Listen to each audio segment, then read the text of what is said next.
Антикорупцијската комисија ја следи состојбата со сметот во Скопје и била информирана од обвинителството дека е во тек предистражна постапка. А за вчерашните комунални акции, кога имаше видеа како кандидати за една општина или град се во друга општина, со камиони од јавни предпријатија на трети општини, од ДКСК објаснуваат како го толкуваат изборниот законник во кој не е наведено ѓубре. Не прецизираат дали ќе отворат предмети и против кого, давателот на камиони или кандидатите од промотивните видеа. Анализиран е членот на законникот кој регулира забрана на јавни настани на кандидатите.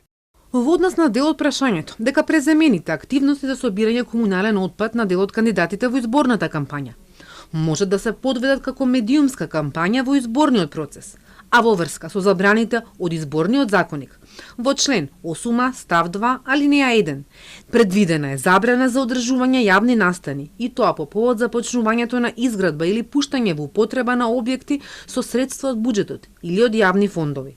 Меѓутоа, под наведената забрана за одржување на јавни настани не се подразбира особено давање на јавна изјава на носител на јавна функција или кандидат за носител на јавна функција на митинг, интервју на медиум, дебата на медиум или одговор на новинарско прашање.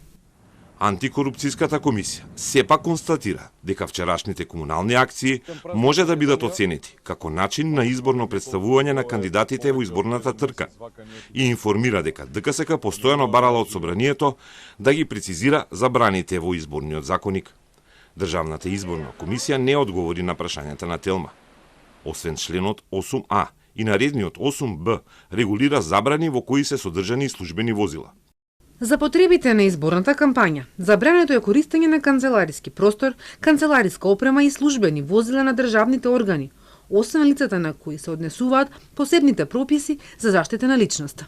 Иако сите возила треба да се пријават во антикорупцијска за да се избегне изборна злоупотреба, некои комунални предпријатија, како Кавадаречкото комунално, ги имаат пријавено сите возила, и автомобилите и ѓубрарките, но некои пријавуваат само автомобили. Поради тоа не може да се провери и нивна злоупотреба. Но лесно проверливи се купиштата ѓубре низ Скопје кои се таложат со недели, а кандидатите засукаа ракави или повикаат туѓи возила на 10 дена пред вториот круг.